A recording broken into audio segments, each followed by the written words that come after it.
तो जो हमारे अगले कैंडिडेट हैं सजल जी जैन, उनके लिए इतना ही कहूंगी, भगत सिंह की दो पंक्तियां याद आती है कि इनकी कलम इनके जज्बातों से इस कदर वाकिफ है कि ये इश्क भी लिखना चाहे तो भी इनकलाब ही छपता है। स्वागत करती हूँ इन पंक्तियों के साथ सजल जी जैन का। जी आप लोगों का बहुत बहुत शुक्रिया। आज गुरु पूर्णिमा के अवसर पर मैं निर्मल जी को सादर चरण स्पर्श करता हूँ और कविता से पहले दो पंक्तियां ही चार पंक्तियां कहता हूँ कि मैं मोहब्बत लिखूं या कोई हंसी कहानी लिखूं, मैं मोहब्बत लिखूं या कोई हंसी कहानी लिखूं, मेरे गीतों से हरदम शहादत की साज आएगी। मैं मोहब्बत लिखूं या कोई हंसी कहानी लिखूं, मेरे गीतों से हरदम शहादत की साज आएगी और मेरे ताबूत को कील लगा के जमी दोज कर देना, मेरे ताबूत को कील लगा के जमी दोज कर देना। तुम जब भी खोलोगे वंदे मातरम आवाज आएगी, तुम जब भी खोलोगे वंदे मातरम आवाज। ये बहुत गुरुजी मेरी कविता कुछ ऐसी है कि शहीद की अर्थी घर के आंगन में आई है और उसके माता पिता परिवार चारों तरफ है। और मेरी कविता सुनिएगा साहब कि हिमगिरी ने बर्फ की चादर निचोड़ी सो, सनसनाहट सी मची है आज पूरे लोक में, देखते हो ये कमल के फूल भी कुमला गए हैं, दिन दोपहरी हो चला है और बादल छा गए हैं, क्या कहा ये चांद फीका पड़ गया सकुचा गया है, सूर्य की अट्टालिका में भी अंधेरा छा गया है, बारिशें ही हो रही हैं आंसुओं की आंख से, रोशनी ना दिख रही है दिए की चिराग से, अरे हो रहा है क्या समझ में आ रहा है ना किसी को, सिर्फ नीरव करुण रोदन दिख रहा है हर किसी को, रो रहे हैं गीत सारे रो रही है रागनी, रो रहे हैं मीत सारे रो रही है चांदनी, और रो रहा है विश्व सारा चोट लगी है दामन में, माँ के सामने फौजी की अर्थी आई है आंगन में, क्या माँ के सामने फौजी की अर्थी आई है आंगन में। और कुछ लोग यहाँ भी ऐसे हैं जिनकी भौहें तक खिली नहीं, कुछ लोग यहाँ भी ऐसे हैं जिनकी भौहें तक खिली नहीं, क्या पीड़ा वे जाने जिनकी लाश भी पूरी मिली नहीं।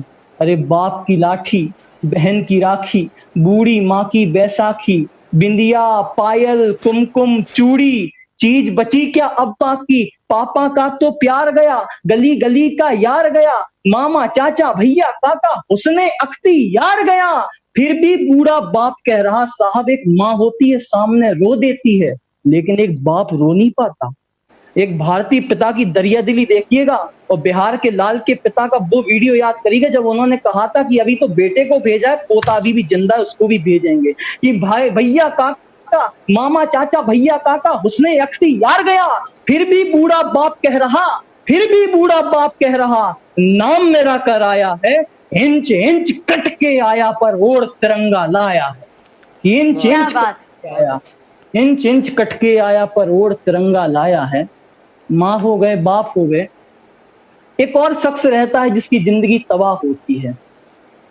गुरुजी कहते हैं कि वीर रस के कवि श्रृंगार नहीं लिखते हैं, लेकिन मैंने श्रृंगार लिखा है और जितने भी श्रोता हैं उन लोगों को हाथ जोड़ करके ये श्रृंगार भी सुनना पड़ेगा, क्योंकि ये श्रृंगार किसी 18-20 साल की छोहरिया पे नहीं है, ये एक वीर की वीरांगना का श्रृंगार, इसलिए सुनिएगा। क्या बात है, क्या बात है, बहुत अद्भुत, बहुत धन्यवाद।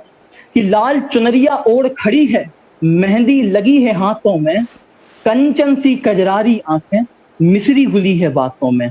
अरे एक कलाई कंगन पहने, मेनका जी वो चले गए जमाने जब मेरे हाथों में 2-2 चूड़ियां रहा करती थी, कि एक कलाई कंगन पहने पायल की झंकार रहा, झुमक रहा कानों में झुमका, अरे है ऐसा श्रृंगार कहाँ, अरे कहाँ रति है कहाँ उर्वशी कहाँ मेनका अरकों सी, उसके जौवन की आगे फीकी है उपमा स्वर्गों सी, और क्या बतलाऊं अरे क्या बतलाऊं क्या चमक है उसके बालों के रेशों में, मानो पृथ्वी का अंधकार ही समा गया हो केसों में, मानो पृथ्वी का अंधकार ही समा गया हो केसों में। पर हे विधि कैसा निठुर तेरा विधि संभाव्य है, हे विधि कैसा निठुर तेरा विधि संभाव्य है, चंद दिन की इस सुहागन का अभागा भाग्य है। हे विधि कैसा निठुर तेरा विधि संभव है, चंद दिन की इस सुहागन का अभागा भाग्य है, जिसके लिए श्रृंगार करती थी रही वो आज तक, लिपटी तिरंगे में वो अर्थी आ गई है द्वार तक, लिपटी तिरंगे में वो अर्थी आ गई है द्वार तक। हे राम मुखड़ा चांद सा तूने दिया जिसके लिए, मैं पूछता हूं वो सजेगी अब बता किसके लिए, मैं पूछता हूं वो सजेगी अब बता किसके लिए। ये कान बाली हाथ कंगन सादगी किसके लिए, ये मांग सेंदूर माथ बिंदिया बंदगी किसके लिए, ये पायलें ये बालियां ये पोलियां ये पायलें ये चूड़ियां किसके लिए पहनेगी वो किसके लिए।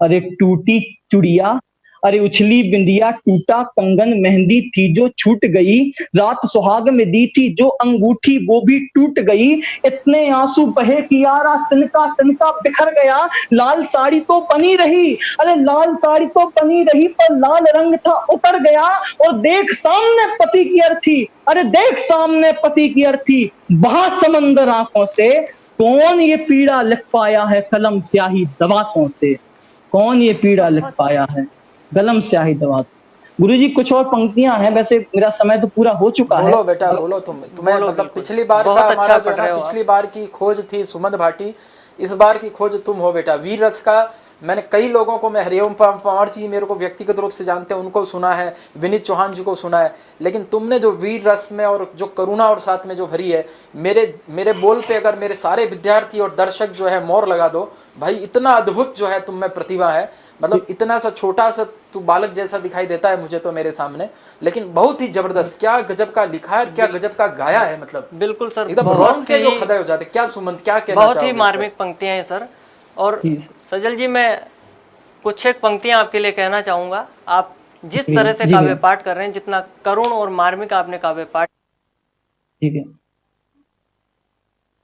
कि वो तुम्हें जालिम का तरफदार नहीं लिख सकते, वो तुम्हें जालिम का तरफदार नहीं लिख सकते, कुछ भी लिखे पर गद्दार नहीं लिख सकते, और कर रहे हो जान हथेली पर रखकर एक सच को कहने की हिम्मत, जो तुम कहने जा रहे हो उसे आज के ये अखबार नहीं लिख सकते।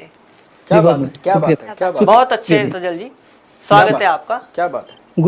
गुरु जी क्या है, हमारे देश में एक चीज होती है कि कोई भी राजनीतिक या कूटनीतिक या सामरिक या वैदेशिक मुद्दा उछलता है तो वीर रस के कवियों के लिए तो एक कच्चा माल हो जाता है कविता का। जैसे पिछले सालों में वंदे मातरम की जो बात उठी तो कई वीर रस के कवियों ने जो भी मन में आया कह दिया, भाषा का भी ध्यान नहीं रखा। मैंने इस मुद्दे पर 2 पंक्तियां कही हैं। मेरे श्रोताओं से, मेरे भाइयों से मेरा निवेदन है कि भूल जाना आज कवि सजल ने क्या चीखा क्या चिल्लाया, ये 2 पंक्तियां सिर्फ याद रखना कि साहब अगर देश को कुछ माना हो, कि अगर देश को कुछ माना हो मेरा कहा ये सह लेना, कि साहब अगर देश को कुछ माना हो मेरा कहा ये सह लेना, सैनिक सामने आ जाए तो वंदे मातरम कह देना। क्या बात है। सैनिक सामने आ जाए बहुत तो अच्छे, बहुत वंदे मातरम देना, क्योंकि साहब सैनिक ही देश की आन है और बान है, सैनिक ही देश के जन जन की जुबान है, सैनिक ही देश की आन है और बान है, सैनिक ही देश के जन जन की जुबान है, सैनिक ही गंगा और जमुना का संगम है, सैनिक ही दृश्य है, सैनिक ही विहंगम है, सैनिक ही दशमेश गुरुओं की आन है, सैनिक की अहिंसा है, सैनिक की कृपाण है, और सैनिक की गंगा की झरझर सी धारा है, सैनिक की द्वंद है, सैनिक की किनारा है, और सैनिक की कश्मीरी क्यारियों का केसर है, सैनिक ही भक्त है और सैनिक ही ईश्वर है, और सैनिक ही देश की अरे सैनिक ही भारत की गौरवमयी माटी है, और सैनिक ही हिंदुस्तान की 56 इंची छाती है। क्या बात, सैनिक ही हिंदुस्तान, क्या बात सजल, बहुत अच्छा। मतलब तुम्हारी कविता को जो तूने नाम जो है ना, तुम्हारे अभिभावकों ने नाम जो है जिसने भी रखा सजल, बहुत सोच समझ के रखा कि जवानी के अंदर कुछ ऐसी कविता बोलेगा कि बगैर सजल हुए जो है, मैं बता रहा हूँ मैं कितनी बार आंसू को पहुंचाऊं, बगैर सजल हुए तुम्हारी कविता को कोई सुन नहीं सकता। और जितने लोग लाइव देख रहे हैं, सजल को अधिक से अधिक वोट जो है आप देंगे, क्योंकि मैंने बताया सब सिस्टम वोट पे है, जनता पे आधारित है। पार्टिसिपेंट भी जो है वो लिंक सभी जगह पर शेयर करेंगे, लेकिन आपको भी उस लिंक पे जाके सजल को अपना रेटिंग देना है और भी जितने भी कवि है सबको सुनना है, पूरा से ग्रसित होकर नहीं सुनना है। कई सारे एक से बढ़कर एक प्रतिभाएं जो है हमारे अंदर विद्यमान है, कितने सारे हमारे ऑनलाइन जो दर्शक जो देखते हैं। सजल, इस मंच के बारे में क्या कहना चाहोगे तुम? गुरुजी मैं सच बोलूं तो मैं इस कवि सम्मेलन के पहले मैंने उत्कर्ष का नाम सुना था कि एक बड़ी क्लासेस है, कोचिंग है वगैरह है, लेकिन उतना नहीं सुना था। लेकिन फिर मैंने जब जाना तो ऐसी शिक्षण संस्थाओं के होते हुए ही अगर हम आत्मनिर्भर बन सकते, क्योंकि जब तक हमारा शैक्षणिक ढांचा मजबूत नहीं होगा तो हम आत्मनिर्भर नहीं बन सकते हैं। और ऐसे कई उत्कर्ष गुरुजी, मैं तो ये भी कहता हूं कि दक्षिण के लोगों को भी भाषिक उसमें भी वहां पे भी ये शिक्षा दी जाए, क्यों ना उत्कर्ष सिर्फ नेशनल लेवल पे, इंटरनेशनल लेवल पे हमारा उत्कर्ष जाए। और जो चीन हमें आग दिखाता है तो गुरुजी बीजिंग में भी इस उत्कर्ष की शाखा डले, मैं तो गुरुजी ये कहना चाहूंगा। क्या बात है सजल जी, ये हमारे मध्य प्रदेश की धरती से है, तेंदुखेड़ा दमोह मध्य प्रदेश की धरती से सजल जी, झलोन जी, दमोह झलोन गुरुजी, गांव हमारा नाम है झलोन। झलोन, अच्छा, बहुत बढ़िया सजल। आपके पिताजी नरेश जैन को नमन है कि आप जैसा सुपुत्र जो है उन्होंने पाया है, जो देश की मिट्टी के लिए जो लिखता है। और ईश्वर करे तुम्हारे मुख पे ऐसे सरस्वती हमेशा विद्यमान रहे और तुम जो है लोगों की भुजाएं इसी प्रकार से जो है फड़काते रहो। बहुत बधाई सजल, बहुत अच्छा। आज के कवि सम्मेलन को तुमने दूसरे पार्टिसिपेंट ने, क्या लगता है जो है हमारे सुमन, बताओ, दूसरे पार्टिसिपेंट इतनी ऊंचाई पे कवि सम्मेलन को ले गए। आज देखते हैं आगे कौन कौन और सितारे आते हैं।